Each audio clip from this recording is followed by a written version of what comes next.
자면서 듣는 재미있는 역사 이야기. 사사기 11장. 길르앗 사람인 입다는 굉장한 용사였다. 그의 아버지는 길르앗이었고 어머니는 창녀였다. 길르앗은 본처에게서 난 아들들이 여럿 있었다. 그 아들들이 자라서 머리가 커지자 그들은 입다를 내쫓으며 말했다. 너는 다른 여자에게서 태어난 자식이야. 그러니 너에게 물려줄 유산은 아무것도 없는 줄 알아라. 입다는 자기 형제들을 피하여 돕당으로 가서 살았다. 입다의 주변에는 건달들이 몰려들어 그를 따랐다. 얼마 후 암몬 사람들이 이스라엘을 치려고 길르앗으로 쳐들어왔다. 그러자 길르앗의 장로들은 입다를 만나 그를 데려오려고 돕당으로 내려갔다. 길르앗의 장로들이 입다에게 말했다. 우리에게로 와서 우리의 지도자가 되어주시오. 그래야 우리가 암몬 사람들과 싸울 수 있을 것 같습니다. 입다가 그들에게 대답했다. 나를 미워하여 우리 집안에서 나를 내쫓을 때는 언제고 이제 와서 어려운 일을 당하니 나에게 손을 내미는 것입니까? 길르앗의 장로들이 말했다. 그래도 우리가 이렇게 당신을 찾아오지 않았소? 부디 우리와 함께 가서 암몬 사람들과 싸워주시오. 그러면 우리가 당신을 길르앗의 우두머리로 삼겠소. 입다가 대답했다. 당신들과 내가 함께 가서 암몬 사람들과 싸우게 된다면, 그래서 주께서 암몬 사람들을 나에게 넘겨주신다면 정말로 나를 당신들의 우두머리로 삼을 참이요? 길르앗의 장로들이 대답했다. 주께서 우리의 증인이십니다. 우리는 방금 당신이 말한 그대로 이행할 것입니다. 그러자 입다는 길르앗 장로들과 함께 길을 나섰다. 백성들은 입다를 자신들의 우두머리로 삼아서 이스라엘 군대를 지휘하게 했다. 입다는 미스바에서 주 앞으로 나아가 길르앗 장로들과 나눈 이야기를 모두 주께 아뢰었다. 입다는 암몬 왕에게 사신들을 보내어 묻게 했다.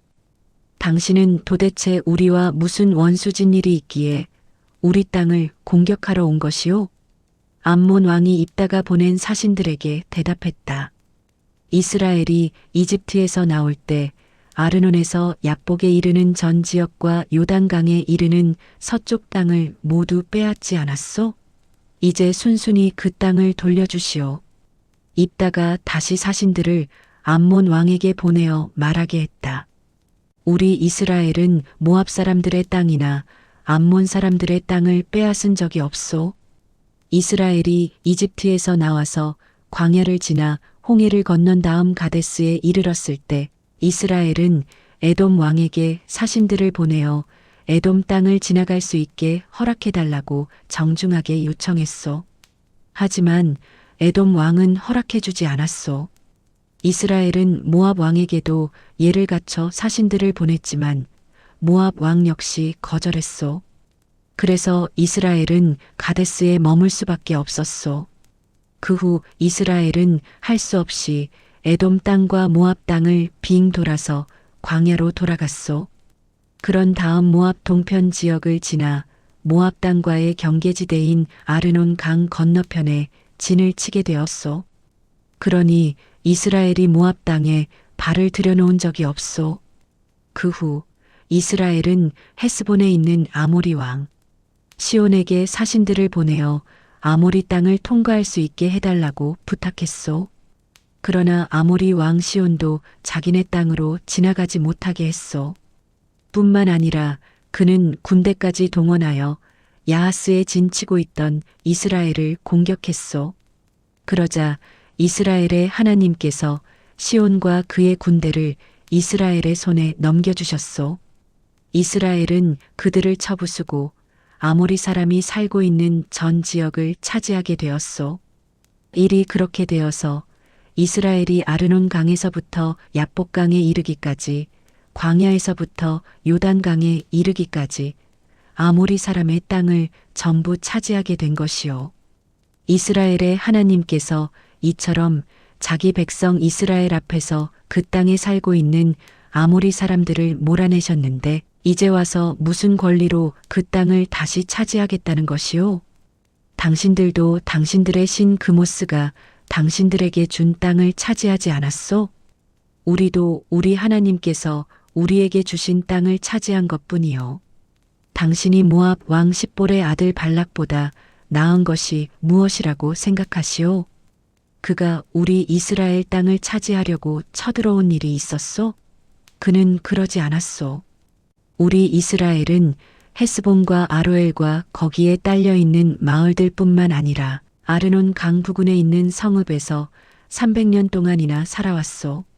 그런데 당신은 그동안 무엇을 하고 있다가 이제 와서 그 땅을 내놓으라고 큰 소리치는 것이요? 우리 이스라엘은 당신들에게 아무런 잘못도 저지르지 않았소. 그런데도 당신은 우리에게 쳐들어와서 이렇듯 억지를 부리고 있소.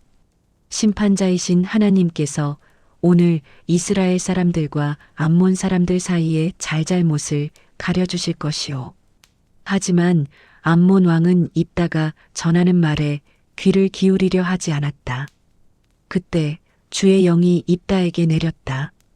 입다는 군대를 이끌고 길르앗과 므낫세 땅을 거쳐 길르앗 지역에 있는 미스바를 지나 거기에서 암몬 군대를 향해 공격해 들어갔다. 그때에 입다가 주께 맹세했다. 주께서 제게 암몬 사람들을 넘겨주신다면, 그래서 제가 그들을 쳐부수고 승리하여 집으로 돌아가게 된다면 집에서 저를 가장 처음으로 맞이하는 사람이 누구이든 그는 주님의 것입니다. 그를 주께 번제물로 바치겠습니다. 그런 다음 입다는 싸우러 나갔다. 과연 주께서는 암몬 사람들을 입다의 손에 넘겨주셨다. 입다는 아로엘에서 민닛에 이르기까지 20개의 성읍을 쳐부수고 아벨 그라밈까지 진격하여 크게 무찔렀다. 이스라엘은 암몬 사람들을 완전히 굴복시켰다. 승리 후 입다가 미스바의 자기 집으로 돌아오자 딸아이가 손에 작은 북을 쥐고는 춤을 추면서 입다를 가장 먼저 맞아주었다.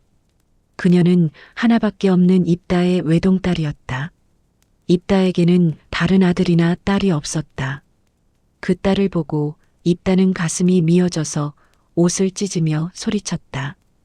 딸아, 이를 어쩌면 좋으냐? 내가 이토록 내 가슴을 찢어놓다니.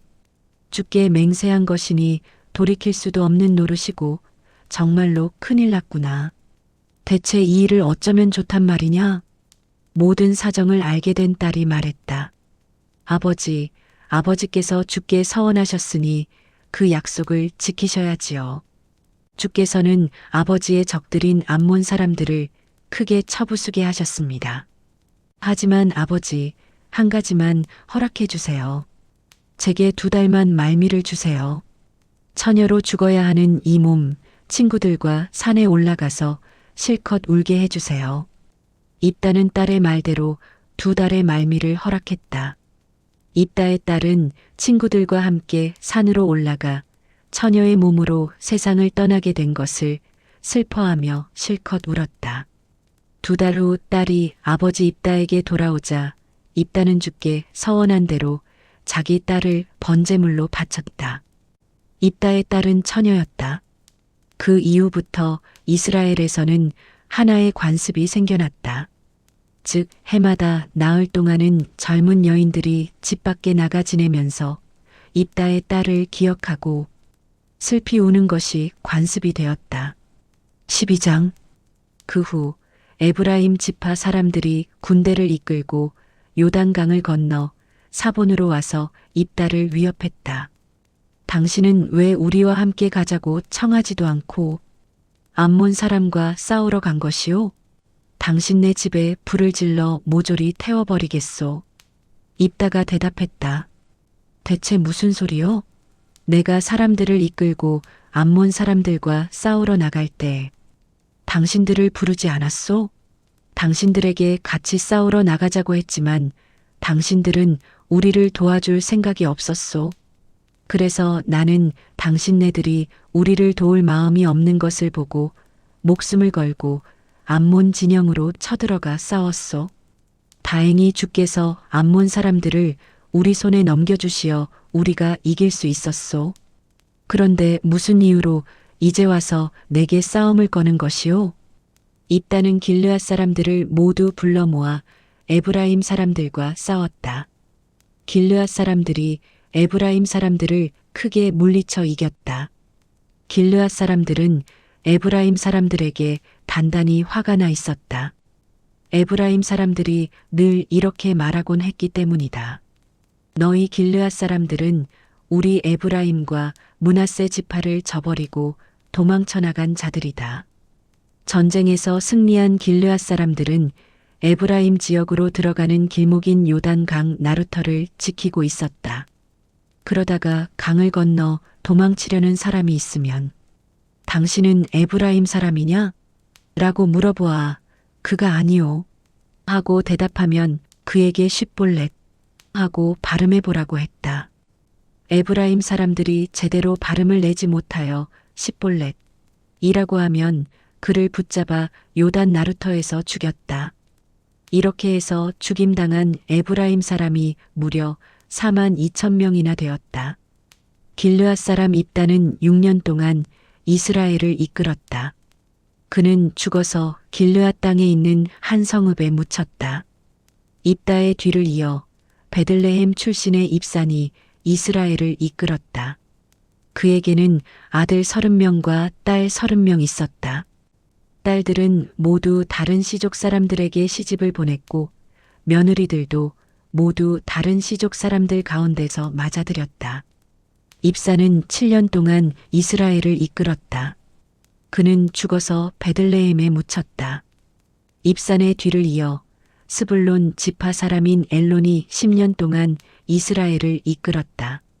그는 죽어서 스불론 지역에 있는 아얄론에 묻혔다. 엘론의 뒤를 이어 비라돈 출신인 힐렐의 아들 압돈이 이스라엘을 이끌었다. 그는 아들 40명과 손자 30명을 두었는데 모두 나귀를 타고 다녔다. 압돈은 8년 동안 이스라엘을 이끌었다. 그는 죽어서 아말렉 산악지대에 있는 에브라임 땅 비라돈에 묻혔다. 13장 이스라엘 사람들은 주께서 보시는 앞에서 다시 악한 짓을 일삼았다. 주께서 그들을 블레셋 사람들의 손에 넘기셔서 40년 동안 압제를 받게 하셨다. 그때 소라 땅에 단 지파 출신인 마노아라는 사람이 살고 있었다. 그의 아내는 아이를 갖지 못했다. 어느 날 마노아의 아내에게 주의 천사가 나타나 말했다. 너는 본디 아이를 갖지 못하는 여인이었으나 이제 곧 아이를 가져 아들을 낳을 것이다. 그러니 이제부터는 포도주나 독주를 마시지 말고 부정한 음식은 입에 대지 말아라. 너는 임신하여 아들을 낳을 것이다. 아이를 낳게 되면 아이의 머리에 칼을 대지 말아라. 그 아이는 뱃속에서 나올 때부터 하나님께 바쳐진 나실인이기 때문이다. 이 아이는 이스라엘을 블레셋의 손에서 구하는 일을 시작하게 될 것이다. 그 여인은 남편 마노아에게 이런 사실을 알렸다. 하나님의 사람이 내게 오셨어요. 하나님의 천사 같았는데 너무나 두려웠어요. 저는 그분에게 어디서 왔는지 또 이름은 무엇인지 물어보지도 못했어요. 하지만 그분이 제게 이렇게 말하더군요. 너는 임신하여 아들을 낳을 것이다. 그러니 포도주나 독주를 마시지 말고 부정한 음식은 입에 대지 말아라. 그 아이는 태어날 때부터 하나님께 바쳐진 나실인이기 때문이다. 이 말을 듣고 마노아는 주께 기도를 드렸다. 주여 간청하오니 주께서 저희에게 보내주셨던 사람을 다시 한번 보내주시어 장차 태어나게 될 아이를 어떻게 길러야 할지 가르쳐 주십시오. 하나님께서 마노아의 기도를 들으시고 마노아의 아내가 밭에 앉아 있을 때 하나님의 천사가 다시 나타났다. 이때 마노아는 아내 곁에 없었다. 그 여인은 급히 남편에게 달려가서 말했다. 여보, 그분이 오셨어요. 예전에 저를 찾아오셨던 그분이 또 오셨어요. 마노아는 아내를 뒤따라가 그 사람에게 말했다. 어르신께서 전에 내 아내에게 말씀하셨던 그분인가요? 그가 대답했다. 그렇다. 마노아는 다시 그에게 물었다. 어르신께서 하신 말씀이 그대로 이루어져서 아이가 태어나게 되면 그 아이를 어떻게 키워야 합니까? 그 아이의 인생은 어찌 될까요? 하나님의 천사가 대답했다. 내가 이미 내 아내에게 말해준 그대로이다. 포도나무에 열리는 것은 무엇이든 먹으면 안 된다. 포도주뿐만 아니라 독주도 마셔서는 안 된다. 부정한 음식은 어떤 것도 입에 대지 말아야 한다. 마노아가 주의 천사에게 말했다.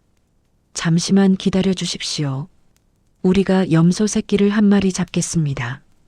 주의 천사가 대답했다. 내가 아무리 간청해도 나는 아무것도 입에 대지 않을 것이다. 내가 굳이 번제물을 준비하겠다면 주께 바쳐라. 마노아는 그때까지도 그분이 주의 천사인 줄 알지 못하고 있었다. 그러자 마노아가 다시 물었다. 어르신의 이름을 여쭈어 보아도 될까요? 그래야 어르신의 말씀이 이루어지게 되면 우리가 어르신께 영광을 돌릴 수 있지 않겠습니까? 그가 대답했다. 어찌하여 내 이름을 묻느냐? 내 이름은 내가 이해할 수 없는 놀라운 이름이다. 마노아는 염소 새끼 한 마리와 곡식 예물을 가져다가 바위 위에 올려놓고 주께 제물로 바쳤다. 그런데 마노아와 그의 아내가 지켜보고 있는 동안 놀라운 일이 벌어졌다. 제단에서 불길이 치솟아 오르더니 하나님의 천사가 그 불길 속에서 하늘로 올라가는 것이었다. 마노아와 그의 아내는 그것을 보고 땅에 납작 엎드렸다. 하나님의 천사가 마노아와 그의 아내에게 다시 나타나지 않자 마노아는 그제야 그가 주의 천사였다는 것을 깨달았다. 마노아가 아내에게 말했다. 여보, 이제 우리는 죽은 목숨이요. 우리가 하나님을 직접 배웠으니 말이요. 그의 아내가 말을 받았다. 아니에요. 주께서 우리를 죽이실 작정이셨다면 우리가 드린 번제물과 곡식예물을 받으시지도 않았을 거예요. 또 우리에게 이런 일을 보여주시지도 않았을 것이고 우리에게 그런 말씀도 해주시지도 않았을 거예요. 마노아의 아내는 임신하여 아들을 낳았고 이름을 삼손이라고 지었다. 아이는 주께서 내리시는 복을 받으면서 무럭무럭 자라났다. 삼손이 소라와 에스다올 사이에 있는 마하네단에 있을 때 하나님의 영이 그에게 내리기 시작했다. 14장. 어느 날 삼손은 딥나로 내려갔다가 블레셋의 한 처녀를 보았다. 그는 집으로 돌아와 부모에게 말했다. 제가 딥나에서 블레셋의 한 아가씨를 보았는데 그녀를 아내로 맡고 싶어요. 삼손의 부모가 말했다. 우리 친척이나 결례 중에는 그럴 만한 여자가 없단 말이냐? 왜 하필 할례도 받지 않는 블레셋 사람 가운데서 아내를 맡겠다는 것이냐? 그래도 삼손은 아버지를 졸랐다. 그 여자가 제 마음에 듭니다. 제발 그 처녀를 아내로 데려오게 허락해 주세요. 당신은 블레셋이 이스라엘을 지배하고 있었다. 주께서는 이 일로 인해 블레셋을 칠 구실을 마련하고 계셨지만 삼손의 부모는 주께서 이런 일을 계획하고 계시다는 것을 알지 못했다. 삼손은 자기 부모와 함께 딥나로 내려갔다. 딥나의 포도원에 이르렀을 때 갑자기 사자 새끼 한 마리가 나타나 삼손을 보고 으르렁거렸다. 하나님의 영이 삼손을 휘감자 그는 사자 새끼에게 달려들어 마치 양 새끼를 다루듯 맨손으로 사자 새끼를 찢어 죽였다. 그러나 삼손은 이 일을 부모에게 말하지 않았다. 그 뒤 삼손은 블레셋 처녀를 만나 이야기를 나누었다. 그는 그 여인을 무척 좋아했다. 얼마 후 삼손은 그 여인을 아내로 맞아들이려고 다시 딥나로 내려갔다. 삼손은 예전에 자기가 죽였던 사자 새끼가 생각나서 그곳으로 가보았다. 사자 새끼의 시체 속에는 벌떼가 모여들어 있었고 꿀도 고여 있었다. 삼손은 손으로 꿀을 떠다가 길을 가면서 먹었다. 그리고 집에 돌아와서 부모에게도 꿀을 드렸다. 그러나 그 꿀이 사자 새끼의 시체에서 퍼온 것이라는 말은 하지 않았다. 삼손의 아버지는 며느리를 보기 위해 딥나로 내려갔다. 삼손은 장가들 때 하는 관습에 따라 처녀가 사는 동네에서 잔치를 벌였다. 블레셋 청년 30명이 잔치에 와서는 삼손과 함께 먹고 마셨다. 그때 삼손이 그들에게 말했다. 제가 여러분에게 수수께끼를 하나 내겠습니다. 잔치가 열리는 7일 동안에 여러분이 그 수수께끼를 풀면 내가 여러분께 배옷 30벌과 겉옷 30벌을 선물로 드리겠습니다. 그러나 여러분이 그 수수께끼를 풀지 못하면 여러분이 내게 배옷 30벌과 겉옷 30벌을 주시오. 그러자 그들이 대답했다. 좋소. 그럼 수수께끼를 내보시오. 삼손이 문제를 냈다. 먹는 자에게서 먹는 것이 나오고 힘센 자에게서 단 것이 나오는데 그것이 무엇이오? 블레셋 사람들은 수수께끼를 풀어보려고 3일 동안이나 머리를 짜봤지만 도무지 풀 수가 없었다. 4일째 되는 날 잔치에 참석했던 블레셋 사람들이 삼손의 아내에게 말했다. 당신의 남편을 꿰어 수수께끼의 답을 알아내어 우리에게 그것을 말해주시오. 그렇게 하지 않으면 당신뿐만 아니라 당신 친정집을 불태워버리겠소. 우리 것을 빼앗을 속셈으로 우리를 잔치에 초대했단 말이오. 그러자 삼손의 아내는 울면서 삼손에게 매달렸다. 당신은 나를 미워하는군요. 당신은 나를 조금도 사랑하지 않아요. 당신이 정말로 나를 사랑한다면 어째서 나에게까지 그 답이 무엇인지 알려주지 않는 거예요. 삼손이 대답했다. 이봐요. 난 우리 부모에게도 그 답을 가르쳐 드리지 않았소. 그런데 어떻게 당신에게 가르쳐 줄 수 있단 말이오? 남은 잔치 기간 동안 그녀는 울면서 계속 삼손에게 애원했다. 7일째가 되는 날 마침내 삼손은 더 이상 견디지 못하고 수수께끼의 답을 그녀에게 가르쳐주고 말았다. 그녀는 곧장 자기 동족들에게 수수께끼의 답을 말해주었다. 잔치에 참석했던 블레셋 사람들은 7일째 되는 날에 해가 지기 전에 삼손에게 말했다. 무엇이 꿀보다 더 달겠으며 무엇이 사자보다 더 힘이 세겠소? 그러자 삼손이 화가 나서 말했다. 당신들은 우리 집 암소로 밭을 간 것이 분명해. 그렇지 않다면 내 수수께끼를 맞힐 수 있을 리가 없어. 바로 그때 하나님의 영이 삼손을 휘감았다.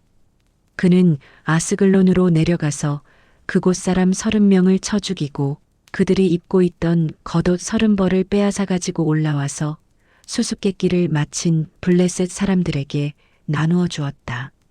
삼손은 크게 화가 치밀어 올라 씩씩대며 아버지의 집으로 돌아왔다. 삼손의 아내는 결혼 잔치의 들러리로 참석했던 삼손의 한 친구에게 주어졌다. 15장.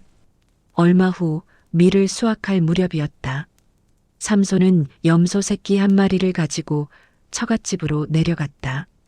삼손이 자기 아내의 방으로 들어가겠다고 하자 장인이 그를 가로막고 나섰다. 자네가 내 딸을 꼴도 보기 싫어하는 것 같아서 내가 자네 친구에게 시집을 보내버렸네. 사실은 그 아이의 동생이 더 예쁘니 그 아이를 아내로 삼게. 삼손이 거기에 있던 사람들에게 말했다. 내가 블레셋 사람들에게 어떻게 하든 이번만큼은 나를 나무라지 못할 것이요. 내가 무슨 해코지를 하더라도 할 말이 없을 거요. 삼손은 여우 300마리를 잡아서 꼬리와 꼬리를 서로 붙잡아 맨 다음에 그 사이에 회를 매달고는 거기에 불을 붙여 블레셋 사람들의 곡식밭으로 여우를 내몰았다. 그러자 베어놓은 낯가리뿐만 아니라 아직 배지도 않은 곡식과 포도원과 올리브나무까지 모두 불에 탔다. 블레셋 사람들이 아우성을 쳤다. 대체 어느 놈이 이런 짓을 했어? 결국 그들은 딥나 사람 곧 삼손의 장인이 삼손의 아내를 그의 친구에게 주어버린 것에 대해서 삼손이 분풀이로 저지른 지심을 알게 되었다. 그러자 블레셋 사람들은 우르르 딥나로 몰려가 삼손의 아내와 장인을 불에 태워 죽였다. 그러자 삼손이 그들에게 말했다. 오냐? 너희가 이런 식으로 했으니 내가 원수를 갚고야 말겠다. 삼손은 닥치는 대로 블레셋 사람들을 마구 쳐 죽였다. 그런 다음 삼손은 에담에 있는 바위 동굴로 들어가 머물러 있었다. 그러자 블레셋 사람들이 유다를 치려고 올라와 레이 근처에 진을 쳤다. 유다 사람들이 블레셋 사람들에게 물었다. 무슨 일 때문에 우리를 공격하려고 올라왔느냐? 그들이 대답했다. 삼손을 잡으러 왔다. 삼손이 우리에게 한 짓을 우리도 그대로 해줄 참이다. 그러자 유다 사람 3,000명이 삼손이 머물고 있는 에담 바위 동굴로 몰려가서 말했다. 삼손, 당신은 어째서 그렇게 위험한 일을 저질렀소? 우리가 지금 블레셋의 지배를 받고 있다는 사실을 모른단 말이오? 삼손이 대답했다. 나는 다만 블레셋 사람들이 나에게 한 대로 갚아주었을 뿐이오. 그러자 유다 사람들이 말했다. 할 수 없소. 우리가 당신을 묶어서 블레셋 사람들에게 넘겨주어야 하겠소. 삼손이 말했다. 당신들 스스로의 손으로는 나를 죽이지 않겠다고 맹세하시오. 유다 사람들이 대답했다. 좋소. 당신 말대로 맹세하겠소. 우리는 당신을 결박하여 블레셋 사람들에게 넘겨주기만 할 뿐 절대로 당신을 죽이지는 않겠소. 그들은 새로 꼰 동아줄 2개로 삼손을 꽁꽁 묶어 바위 동굴에서 끌어냈다. 삼손이 레이에 다다르자 블레셋 진영에서는 환호성을 지르며 삼손에게 다가왔다. 그때 하나님의 영이 삼손을 강력하게 휘감았다. 그러자 삼손을 올가매고 있던 동아줄이 불에 타다 남은 시로라기 같이 맥없이 끊어졌다. 마침 삼손은 싱싱한 당나귀 턱뼈 하나가 있는 것을 보고는 그것을 집어들고 그것으로 블레셋 사람을 무려 1,000명이나 때려 죽였다. 그리고 삼손은 이렇게 외쳤다. 당나귀 턱뼈 하나로 무더기에 무더기를 쌓았다. 당나귀 턱뼈 하나로 1,000명을 쳐 죽였다. 이렇게 외친 후 삼손은 손에 든 당나귀 턱뼈를 획 내던졌다. 그리고 그곳을 라말레이라고 불렀다. 당나귀 턱뼈의 언덕이란 뜻이다. 삼손은 심히 목이 말랐다. 그래서 주께 호소했다. 주께서는 당신의 종에게 큰 승리를 거두게 하셨습니다. 하지만 지금 제가 목말라 죽을 지경입니다. 이러다가는 할례 받지 못한 자들에게 붙잡히고 말겠습니다. 그러자 하나님께서 레이의 우묵하게 들어간 곳을 터뜨려 물이 솟아나게 해주셨다. 삼손은 그 물을 마시고 기운을 차렸다. 그리고 그 샘을 에낙고레라고 불렀다. 부르짖는 자의 샘이란 뜻이다. 그 샘은 오늘날까지도 레이에 남아있다. 블레셋 사람들이 이스라엘 땅을 지배하는 동안 삼손은 사사로서 20년간 이스라엘을 이끌었다. 16장. 어느 날 삼손은 블레셋 성읍인 가사로 내려갔다. 그는 거기에서 한 창녀를 만나 그녀의 집에서 하룻밤을 보냈다. 가사 사람들은 삼손이 왔다는 말을 듣고 그가 잠들어 있는 집을 에워싸고 밤새도록 성문을 지켰다. 밤 동안 지키고 있다가 날이 새자마자 삼손을 붙잡아 죽일 요량이었다. 그러나 삼손은 한밤중에 자리에서 일어났다. 그는 성문으로 가서 성문 문짝을 붙들고 2 문설주를 빗장과 함께 뽑아서 어깨에 둘러매고는 헤브론 맞은편에 있는 산꼭대기로 올라가서 거기에다 버렸다. 그런 일이 있은 뒤 삼손은 소렉 골짜기에 사는 드릴라라고 하는 한 블레셋 여인을 사랑하게 되었다. 블레셋의 지도자들이 드릴라에게 찾아와서 말했다. 내가 삼손을 깨어서 삼손의 무시무시한 힘이 어디에서 나오는지 알아내도록 해라. 어떻게 해야 삼손을 꼼짝 못하게 붙잡을 수 있는지 꼭 좀 알아내 다오. 그 방법을 알려준다면 우리 모두가 각자 내게 은 1100세겔씩을 주겠다. 그러자 드릴라는 삼손을 붙잡고 애원했다. 당신의 무시무시한 힘은 도대체 어디서 나오는 거죠? 어떻게 해야 당신을 꽁꽁 묶어서 힘을 못 쓰게 할 수가 있는 거죠? 삼손이 대답했다. 궁금하오. 마르지 않은 푸른 칡넝쿨 7가닥으로 나를 묶으면 나도 힘이 빠져서 보통 사람과 똑같아진다오. 블레셋 지도자들은 즉시 드릴라에게 마르지 않은 푸른 칡넝쿨 7가닥을 가져다 주었고 드릴라는 그것으로써 삼손을 꽁꽁 묶었다. 그런 후 드릴라는 자신의 방에 사람들을 숨겨놓고는 삼손에게 외쳤다. 삼손, 블레셋 사람들이 당신을 잡으러 왔어요. 그 소리에 삼손이 벌떡 일어나서 힘을 쓰자 그를 묶었던 칡넝쿨이 마치 타다 남은 실오라기처럼 맥없이 끊어져 버렸다.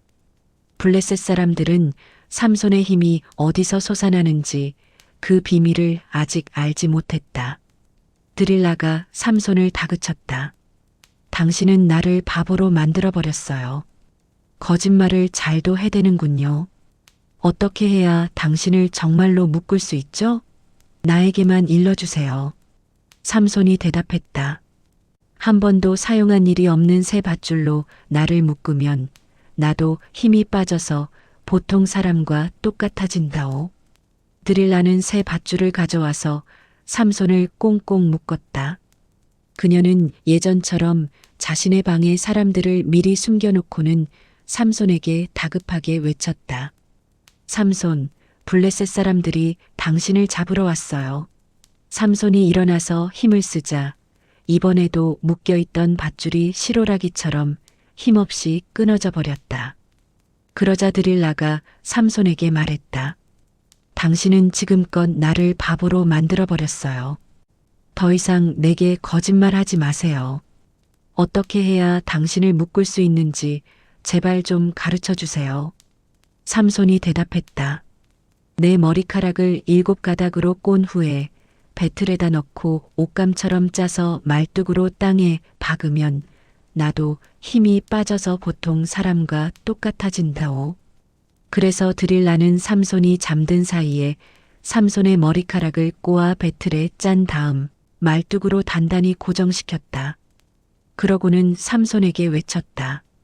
삼손, 블레셋 사람들이 당신을 잡으러 왔어요. 삼손이 자리에서 벌떡 일어나자 배틀 바디뿐만 아니라 땅에 박혀있던 말뚝까지도 쑥 뽑혀버렸다. 드릴라가 다시 삼손을 졸라댔다.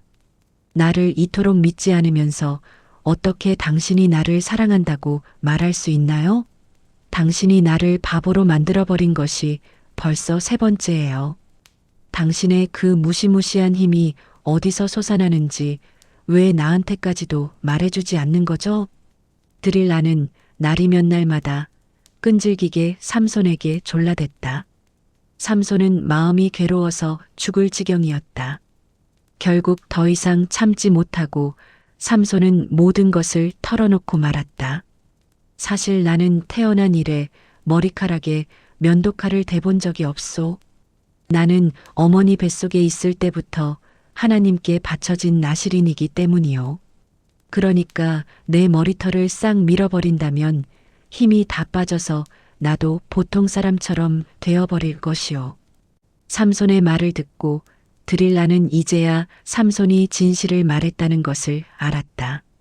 그녀는 블레셋 지도자들에게 사람을 보내어 말을 전했다. 이번 한 번만 더 올라오세요. 삼손이 진짜로 내게 비밀을 말해주었어요. 그러자 블레셋 지도자들이 약속했던 은을 가지고 올라왔다. 드릴라는 자기 무릎에 삼손을 뉘어 잠들게 한 후 사람을 시켜서 7가닥으로 따은 삼손의 머리를 싹 밀게 했다. 그러자 삼손의 힘이 그에게서 빠져나갔다. 드릴라가 외쳤다. 삼손, 블레셋 사람들이 당신을 잡으러 왔어요. 삼손은 잠에서 깨어났다. 그는 예전처럼 힘을 쓰려고 해보았지만 생각대로 되지 않았다. 그는 주께서 자신을 이미 떠났다는 것을 알지 못했다. 블레셋 사람들은 삼손을 꽁꽁 묶은 뒤 두 눈을 빼고는 가사로 끌고 갔다. 그들은 삼손을 청동사슬로 묶고 감옥에 가둔 뒤 감옥에서 맷돌을 돌리게 했다. 그러는 동안에 시간이 흘렀고 깎인 삼손의 머리카락은 다시 자라나기 시작했다. 어느 날 블레셋 지도자들이 다 함께 모여 자기네 신인 다곤에게 제사를 올린 다음 노래를 부르며 즐거워했다. 우리의 신은 우리 원수를 우리 손에 넘겨주셨네. 삼손을 우리에게 넘겨주셨네. 사람들은 삼손을 바라보고는 자신들의 신을 찬양했다. 우리의 신은 원수를 우리 손에 넘겨주셨네. 우리 땅을 망쳐놓고 수많은 사람을 죽인 자를 우리에게 넘겨주셨네. 블레셋 사람들은 더욱 흥이 나서 외쳐댔다. 삼손을 끌어내라. 삼손을 끌어내어 우리 앞에서 제주를 부려보라고 하여라.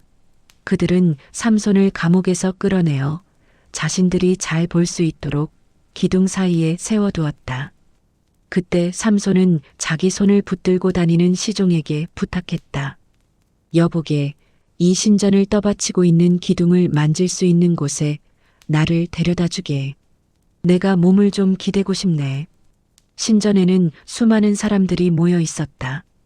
블레셋 지도자들도 모두 참석해 있었다. 신전 지붕에 올라가 있는 사람만도 3,000명이나 되었다. 삼손이 주께 기도했다. 주여, 저를 기억해 주십시오. 한 번만 더 제게 힘을 주십시오. 저의 두 눈을 빼어버린 블레셋 놈들에게 단번에 원수를 갚게 해 주십시오. 그런 후에 삼손은 신전 지붕을 버티고 있는 중앙의 두 기둥을 하나는 왼손으로 또 하나는 오른손으로 꽉 붙잡았다. 내가 오늘 블레셋 놈들과 함께 죽으련다 하고 크게 외치면서 삼손은 있는 힘을 다해 기둥을 밀기 시작했다. 그러자 신전이 와르르 무너져 내리면서 블레셋 사람들과 지도자들을 내리덮쳤다. 그리하여 삼손은 자신이 죽을 때에 죽인 블레셋 사람들의 수가 살아있는 동안에 죽인 블레셋 사람들보다 훨씬 더 많았다. 삼손의 형제들과 온 집안 식구들이 이 소식을 듣고 내려와서 삼손의 시신을 거두어 그의 아버지 마노아의 무덤 곁에 장사 지내 주었다. 마노아의 무덤은 소라와 에스다올 사이에 있었다. 삼손은 사사로서 20년 동안 이스라엘을 이끌었다. 17장 에브라임 산지에 미가라는 사람이 살고 있었다. 어느 날 미가는 자기 어머니에게 말했다. 어머니, 전에 어머니께서 은화 1,100세겔이 없어졌다면서 훔쳐간 사람을 저주하셨지요. 그 돈을 훔친 사람이 바로 저예요. 여기 그 돈이 있습니다. 그러자 어머니가 말했다. 아이고, 내 아들아. 주께서 내게 복 주실 것이다. 미가가 은화 1,100세겔을 어머니에게 되돌려 드리자 어머니가 말했다. 주께서 내 아들에게 복을 내려주시도록 내가 이 돈을 주께 바치겠다. 나무와 금속으로 신상을 만드는 데에 이 돈을 써야겠다. 결국 너를 위해 쓰는 것이지. 미가의 어머니는 은화 가운데서 200세겔을 은장이에게 갖다 주었다. 은장이는 그 돈으로 나무와 금속을 이용하여 신상을 만들었다. 미가는 그 신상을 가져다가 자기 집에 모셔놓았다. 이제 미가의 집에 성소가 생긴 셈이었다. 또 미가는 에봇과 드라빔을 만들고 자기 아들 가운데서 한 명을 뽑아서 제사장의 일을 보게 했다. 당시 이스라엘에는 아직 왕이 없을 때여서 모두가 자기들 좋을 대로 행했다. 그 무렵 유다 지파 베들레헴 출신인 한 젊은 레위인이 유다 땅에 살고 있었다. 그는 자기 고향인 유다 베들레헴을 떠나 살 곳을 찾으러 두루 돌아다니다가 에브라임 산악지대에 있는 미가의 집에까지 오게 되었다. 미가가 그 사람에게 물었다. 그대는 어디에서 왔소? 그 젊은이가 대답했다. 예, 저는 유다 지파 베들레헴 출신의 레위인으로 지금 머물 곳을 찾아 두루 여행하고 있는 중입니다. 그러자 미가가 그 젊은이에게 말했다. 그렇다면 우리 집에서 저와 함께 사십시다. 어른으로 모실 테니 우리 집의 제사장이 되어 주십시오. 그러면 제가 해마다 은 10세겔을 드리고 입을 것과 먹을 것도 다 챙겨드리겠습니다. 좋소, 그렇게 하십시다. 레위인은 흔쾌히 승낙했다. 미가는 그 젊은이를 친자식처럼 아껴주었다. 미가는 그 레위인을 제사장으로 삼고 자기 집에서 함께 살게 했다. 미가는 레위인을 집 제사장으로 삼았으니 주께서 틀림없이 자기 집에 큰 복을 내리실 것이라고 생각했다. 18장. 당시에 이스라엘에는 왕이 없었다. 그리고 단 지파는 아직도 자신들이 살아갈 땅을 차지하지 못했기 때문에 정착할 땅을 찾고 있었다. 단 지파 사람들은 소라와 에스다올에서 용사 5명을 뽑아서 땅을 정찰하게 했다. 그들은 저마다 자기 시족을 대표하는 사람들이었다. 정찰병들은 에브라임 산악지대를 두루 돌아다니다가 미가의 집에 이르러 그곳에서 밤을 보내게 되었다. 그들은 미가의 집에서 젊은 레위인의 목소리를 알아듣고 그에게 가서 물었다. 어떻게 해서 여기까지 오게 되었소? 여기서는 무얼 하고 있는 거요? 무엇 때문에 여기에 있는 거요? 그 레위인 젊은이가 대답했다. 이 집 주인 덕분이지요. 그분이 나를 고용한 것입니다. 나는 이 집안의 제사장 일을 합니다. 정찰병들이 그에게 말했다. 그러면 우리의 가는 길이 성공하게 될 것인지 하나님께 좀 여쭤봐 주시오. 그 제사장이 대답했다. 아무 걱정 말고 길을 떠나십시오. 여러분이 가시는 길을 하나님께서 지켜주실 것이요. 5사람의 정찰병은 그곳을 떠나 라이스에 이르렀다. 그곳 사람들은 시돈 사람들처럼 아무런 걱정 없이 편안하게 살고 있었다. 그 땅에는 부족한 것이 아무것도 없었다. 시돈과도 많이 떨어져 있어서 외부에 간섭이 없었다. 정찰병들이 소라와 에스다올로 돌아오자 사람들이 그들에게 물었다. 그래, 사정이 어떻던가요? 그들이 대답했다. 어서 그들을 치러 올라갑시다. 그 땅은 정말 좋아 보였습니다. 지금 우리가 이러고 있을 때가 아닙니다. 어서 올라가서 그 땅을 차지하도록 합시다. 거기에 가서 보시면 모두들 아무 걱정 없이 살고 있다는 것을 아시게 될 것입니다. 하나님께서 그 넓은 땅을 우리에게 넘겨주셨습니다. 그 땅에서는 부족한 것이 아무것도 없습니다.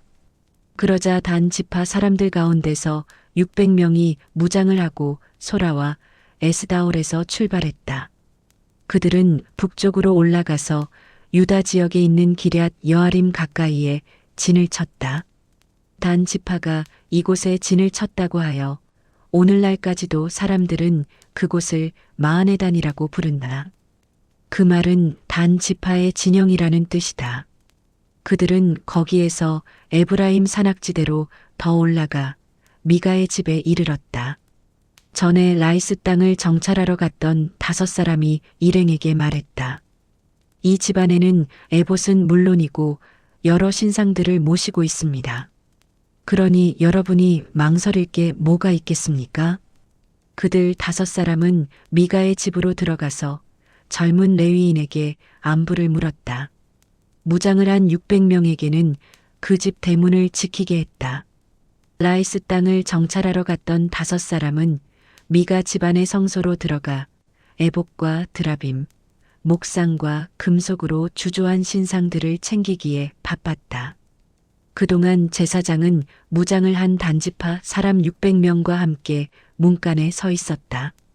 5사람의 단지파 사람들이 에봇과 드라빔과 금속을 더씹혀 만든 신상들을 가지고 나오자 제사장이 놀라서 외쳤다. 아니, 뭣들 하는 짓이오? 그들이 그에게 대답했다. 조용히 하시오. 아무 말 말고 우리와 함께 갑시다. 가서 우리 지파의 아버지와 제사장이 되어 주시오. 한 집안의 제사장 일을 하는 것보다는 이스라엘의 한 지파인 우리의 제사장 노릇을 하는 것이 더 낫지 않겠소? 그 말을 듣고 제사장은 매우 기뻐했다. 그는 에봇과 드라빔과 신상들을 받아들고 그 사람들과 함께 길을 떠났다. 그들은 발길을 돌려 어린아이들과 가축대와 살림살이들을 앞세우고 길을 떠났다. 그들이 미가의 집에서 꽤 떨어진 곳에 이르렀을 때 미가와 그의 이웃집에 사는 사람들이 함께 쫓아왔다. 그들은 단 지파 사람들을 향해 고함을 질렀다. 단 지파 사람들은 뒤돌아보며 미가에게 말했다. 당신은 무슨 큰일이 났다고 사람들을 불러서 한꺼번에 몰려오는 것이오? 미가가 대답했다. 남의 집에 와서 신상을 훔쳐가고 제사장까지 데리고 가면서 무슨 큰일이냐고요? 내 것을 모두 쓸어가면서 그럴 수가 있는 겁니까? 단 지파 사람들이 말했다. 함부로 입을 놀리지 마시오.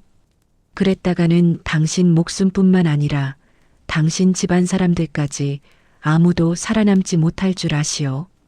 단 지파 사람들은 계속해서 자신들의 갈 길을 재촉했다. 미가는 그들을 당해낼 수 없음을 알고는 하는 수 없이 집으로 돌아갔다. 단 지파 사람들은 미가가 만든 신상과 제사장을 데리고 라이스에 이르렀다.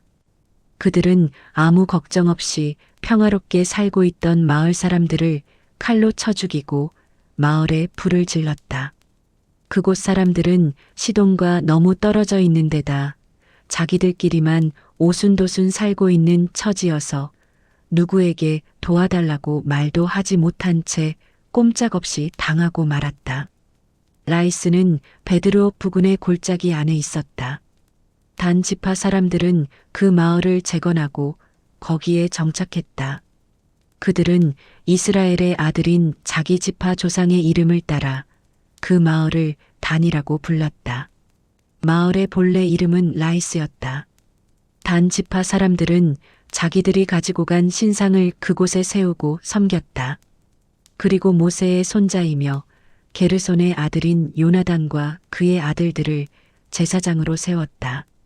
그들은 단 지파 사람들이 포로로 끌려가는 날까지 제사장 일을 보았다.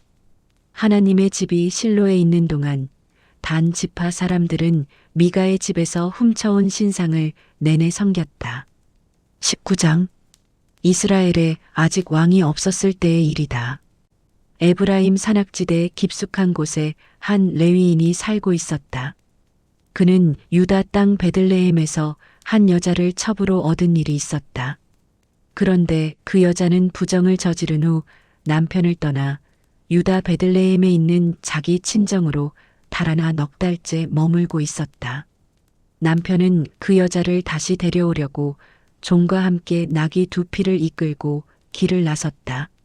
첩은 남편을 반갑게 맞아주었고 장인 또한 사위를 보고 반색을 했다. 장인이 며칠 쉬었다 가라고 하자 그 레위인은 먹고 마시며 사흘 동안 처가에서 지냈다. 나흘째 되는 날 아침 레위인이 길을 떠날 준비를 하자 장인이 그를 붙들었다. 이보게 먼 길을 가려면 기운을 차려야 하지 않겠나? 좀 챙겨 먹고 가게나.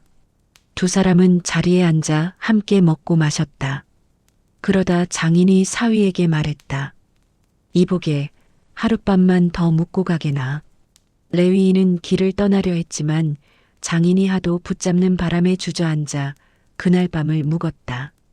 닷새째 되는 날 아침 레위인이 길을 떠나려고 하자 장인이 또 말했다. 이보게 기운을 차리고 오후에 떠나게나. 두 사람은 다시 자리에 앉아서 먹고 마셨다. 레위인이 다시 자기 첩과 종을 데리고 길을 나서려 하는데 장인이 말했다. 해도 다 저물어 가지 않는가? 오늘 밤은 여기서 기분 좋게 지내고 내일 아침 일찍 떠나도록 하게나. 하지만 레위인은 오늘만은 그럴 수 없다면서 첩과 함께 안장을 씌운 나귀 2匹를 이끌고 여부스를 향해 길을 떠났다. 여부스는 예루살렘의 옛 지명이다. 여부스 가까이에 이르렀을 때 해가 뉘엿뉘엿 저물어가고 있었다. 종이 레위인에게 말했다. 주인님, 오늘은 여부스 사람의 성으로 들어가서 묵도록 하시지요? 주인이 대답했다. 아니다. 우리가 어떻게 이스라엘 사람이 살지 않는 이방인 성읍에 들어가서 밤을 보낼 수 있겠느냐? 기브아로 가자꾸나. 주인은 이렇게 덧붙였다. 기브아나 라마 중 한 곳에 가서 밤을 지내자. 그들은 길을 재촉하여 베냐민 지파의 땅인 기브아 가까이에 이르렀다. 그때 해는 이미 지고 말았다. 그들은 거기에서 밤을 지내기로 하고 성읍 광장에 앉아 있었다. 하지만 아무도 자기 집에 와서 밤을 지내라고 청하는 사람이 없었다. 저녁이 되었을 때 한 노인이 들에서 일을 마치고 집으로 돌아가고 있었다. 노인은 에브라임 산악지대 출신으로 기브아에 와서 사는 사람이었다. 그곳 기브아 사람들은 모두 베냐민 지파 사람들이었다.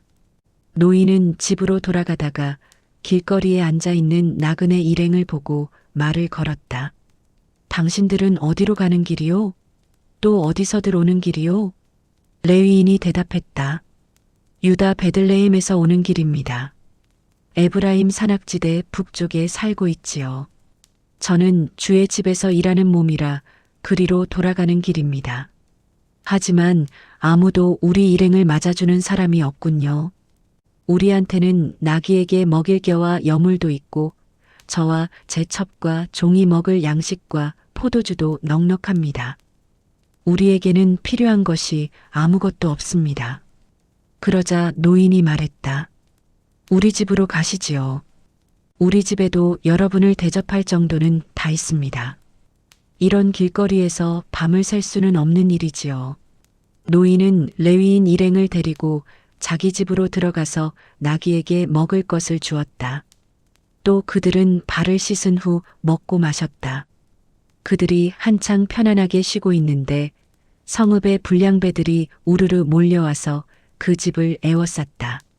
불량배들은 문을 두드리며 집주인에게 외쳤다. 노인장, 오늘 저녁 이 집에 들어간 남자를 내놓으시오.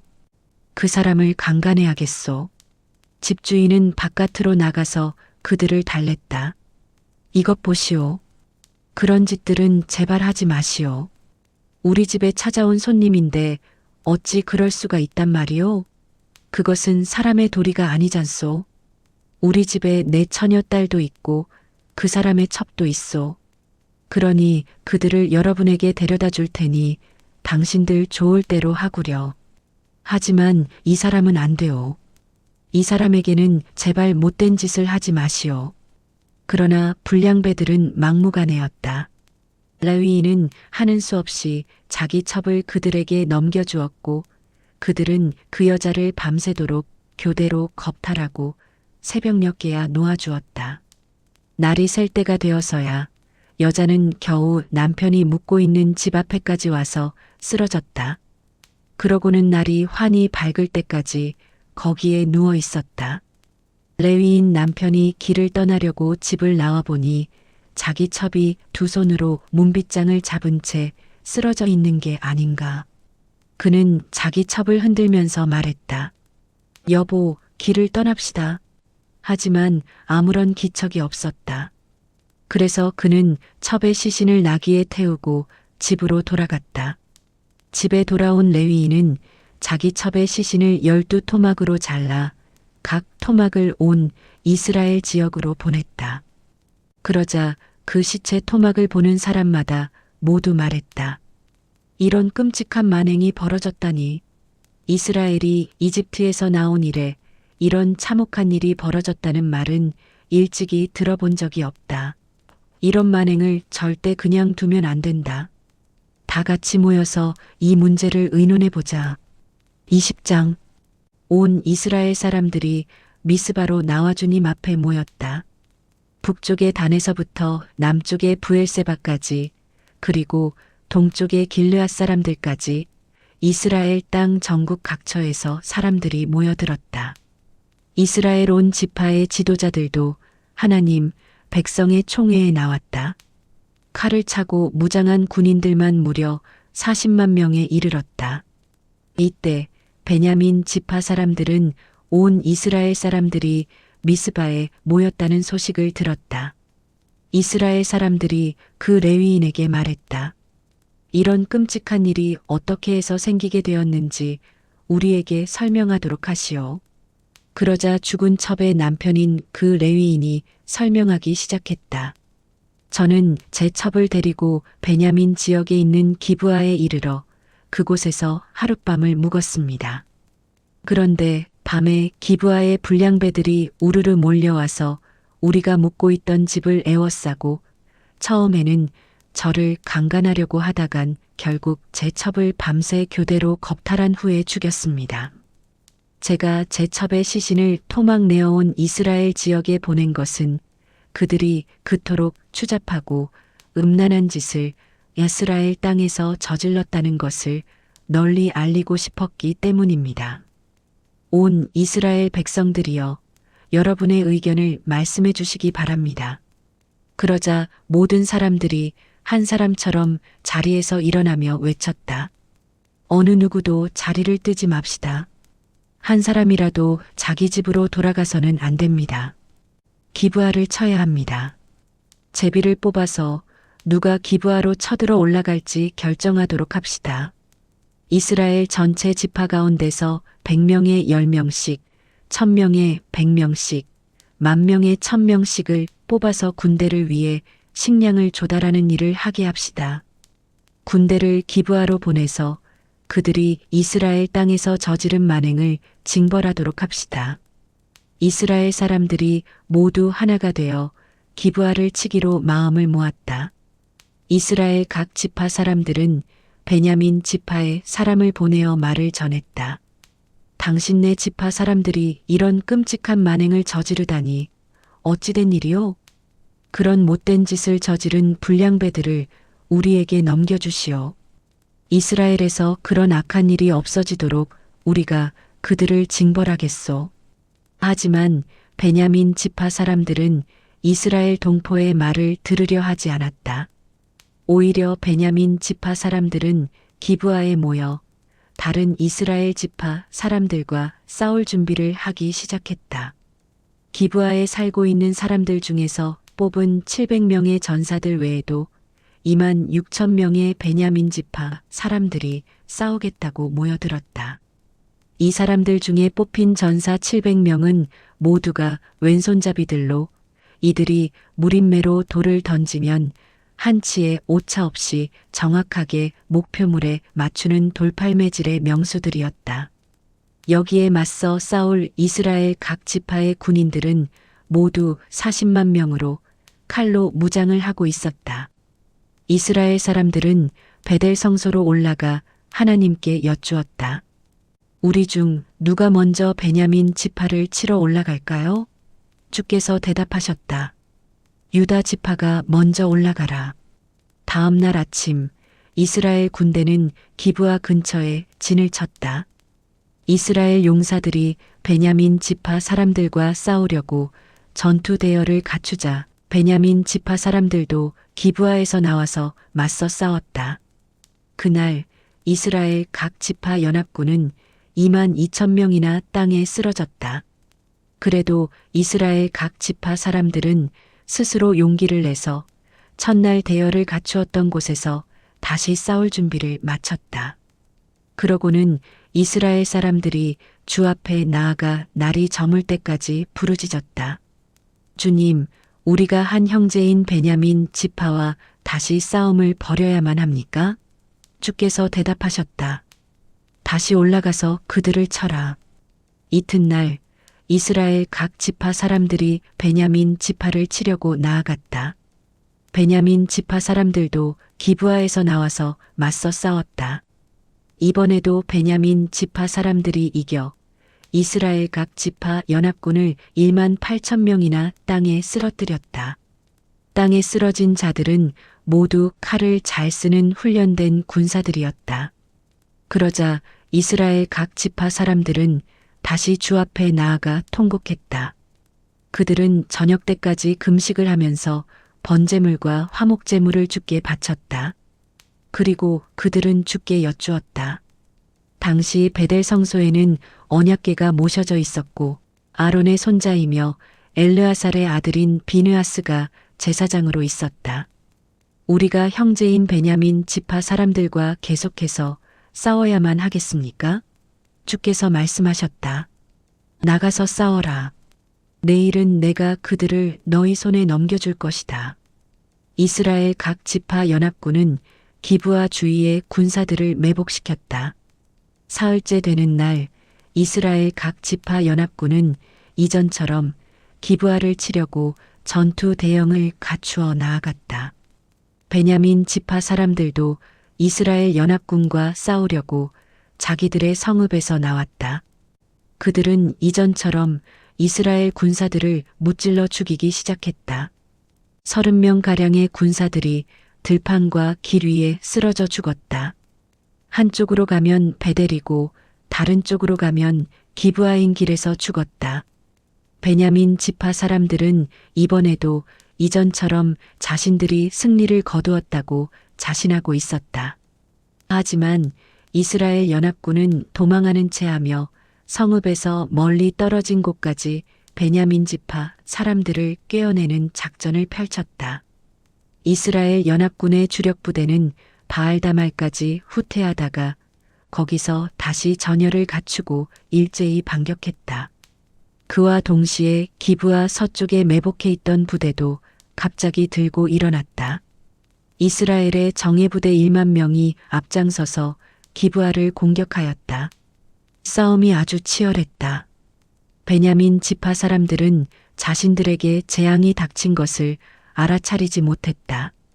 주께서 마침내 베냐민 지파 사람들을 패하게 하셨기 때문에 이스라엘 연합군은 그날에 칼로 무장한 베냐민 지파 사람 2만 5,100명을 쓰러뜨렸다. 비로소 베냐민 지파 사람들은 자기들이 패한 것을 알았다. 이스라엘 연합군이 베냐민 사람들에게 잠시 쫓긴 것은 기브아 부근에 매복하고 있는 군사들을 믿었기 때문이었다. 매복하고 있던 이스라엘 군사들은 기브아로 곧장 돌격하여 성읍에 있는 사람들을 모두 칼로 쳐 죽이고 불을 질렀다. 이스라엘 연합군과 매복부대는 기브아 성 안에서 연기가 치솟는 것을 신호로 삼기로 사전에 약속했었다. 불이 치솟자 이스라엘 주력 부대는 퇴각하다가 갑자기 돌아서서 베냐민 사람들을 공격하기 시작했던 것이다. 한편 이스라엘 군사 30명가량을 쓰러뜨린 베냐민 사람들은 지난번 전투처럼 이번에도 자신들이 이겼다고 생각했다. 그러나 베냐민 지파 사람들이 성읍 쪽을 뒤돌아보니 성읍에서 연기가 하늘로 치솟는 것이 아닌가.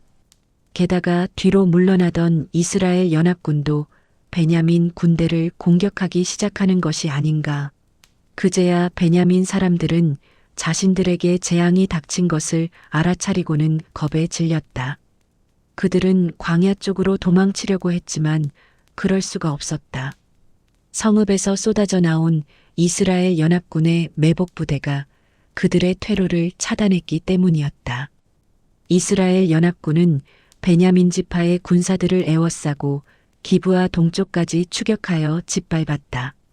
이때 쓰러진 베냐민 지파의 군사들은 1만 8천 명이었는데 모두 용사들이었다. 가까스로 살아남은 일부 베냐민 지파 군사들만 광야의 림몬 바위 쪽으로 도망쳤다. 이스라엘 연합군은 길에서 베냐민 지파의 군사 5천 명을 쳐 죽이고 기돔까지 쫓아가서 2천 명을 더 쳐 죽였다. 그날 이스라엘 연합군이 쓰러뜨린 베냐민 지파 군사들은 모두 2만 5천 명이었다. 그들 모두가 칼을 잘 쓰는 용사들이었다. 베냐민 지파의 군사들 가운데 겨우 600명만이 광야로 도망쳐서 림몬 바위에 이르렀다. 그들은 거기에서 넉 달을 숨어 지냈다. 이스라엘 각 지파 연합군은 베냐민 지파의 지역으로 돌아와서 사람뿐만 아니라 가축까지 모두 쳐 죽였다. 성읍들도 닥치는 대로 불태워버렸다. 21장 이스라엘 각 지파 사람들은 전에 미스바에 모였을 때 우리 중에서는 누구도 자기 딸을 베냐민 지파의 사람과 결혼시키지 말자 하고 맹세한 일이 있었다. 그래서 이스라엘 사람들은 모두 베델 성소로 올라가 하나님 앞에서 하루 종일 목 놓아 크게 울었다. 이스라엘의 주 하나님이시여, 어째서 우리 이스라엘 중에 이런 일이 일어났습니까? 오늘 우리는 한 지파를 잃고 말았습니다. 다음 날 아침 그들은 제단을 쌓고 주께 번제물과 화목제물을 드렸다. 그런 다음 이스라엘의 모든 지파들 중에서 어느 지파가 하나님의 총회에 참석치 않았는지 조사해 보았다. 누구든지 미스바로 올라와서 하나님의 총회에 참석하지 않는 자는 죽이기로 맹세했기 때문이었다. 이스라엘 사람들은 동족인 베냐민 지파에 대해 슬퍼하면서 말했다. 오늘 한 지파가 우리 이스라엘 지파에서 끊어져 버렸으니 이를 어쩌면 좋단 말인가.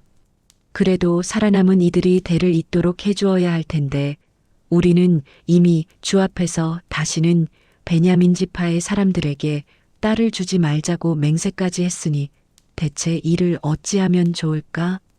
그래서 그들은 이스라엘 지파 가운데 어느 지파가 미스바에 올라오지 않았는지 알아보았다. 야베스 길르앗에서는 한 사람도 총회에 참석하지 않았다는 것이 밝혀졌다. 일일이 사람들을 헤아려 조사해 보았지만 야베스 길르앗에서는 한 사람도 미스바에 올라오지 않았다. 이스라엘 회중은 용사 1만 2천 명을 야베스 길르앗으로 보내면서 그곳에 사는 사람들은 여자들뿐만 아니라 어린아이들까지도 다 칼로 쳐 죽이라고 지시했다. 그들은 이렇게 말했다. 너희는 남자들뿐만 아니라 처녀가 아닌 여자들은 모조리 쳐 죽여라. 그리하여 그들은 지시대로 다 행한 후에 야베스 길르앗에서 아직 남자와 한 번도 잠자리를 갖지 않은 처녀 400명을 찾아내어 가나안의 실로에 있는 진영으로 데려왔다. 그런 다음 이스라엘 온 회중은 림몬 바위에 숨어 사는 베냐민 지파의 사람들에게 정가를 보내어 그들을 치지 않고 평화를 주겠다고 서약했다. 숨어 살던 베냐민 사람들이 자기들의 성으로 돌아오니 이스라엘 사람들은 그들에게 야베스 길르앗에서 끌고 온 처녀들을 아내로 맡게 했다. 하지만 처녀들의 수가 부족했다. 이스라엘 사람들은 마음이 아팠다. 주께서 이스라엘의 한 지파를 잃게 하셨기 때문이다. 그때 총회에 모인 장로들이 걱정했다. 베냐민 지파의 여자들이 다 멸망했으니 우리가 어떻게 해야 살아남은 베냐민 지파의 남자들에게 짝을 지어줄 수 있을까? 살아남은 베냐민 지파의 사람들도 자손이 있어야 이스라엘의 한 지파가 없어지지 않게 될 것이다. 우리 딸들을 그들한테 시집 보낼 수는 없는 일이다. 우리 모두가 베냐민 지파의 사람들에게는 딸을 시집 보내지 말자고 맹세를 한 처지가 아닌가. 그때 그들은 한 가지 묘안을 짜냈다. 때마침 해마다 실로에서 지키는 주의 절기가 다가오고 있었다. 실로는 베델에서 세겜으로 가는 큰 길 동쪽에 위치해 있는 마을로 베델의 북쪽과 르보나 남쪽에 있었다. 이스라엘 장로들은 살아남은 베냐민 지파의 남자들에게 이렇게 말했다. 이것들 보시오. 그대들은 포도원에 숨어 있다가 실로 처녀들이 주의 절기 때 춤을 추려고 나오거든 포도원에서 뛰어나가서 마음에 드는 처녀를 붙들어 베냐민 땅으로 데리고 가시오.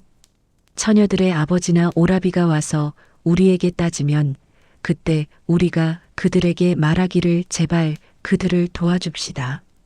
베냐민 지파의 남자들에게는 딸을 시집 보내지 않기로 맹세했지만 그대들이 스스로 딸들을 그들에게 준 것은 아니니 그대들에게는 아무런 잘못이 없소 라고 할 것이요. 베냐민 지파의 사람들은 장로들의 말에 따랐다. 각자 절기 때 춤추러 나온 실로의 처녀들을 하나씩 붙잡아다가 자기 아내로 삼았다. 그런 후에 그들은 각자 자기네 지파 땅으로 돌아가서 성읍을 재건하고 그곳에 정착했다.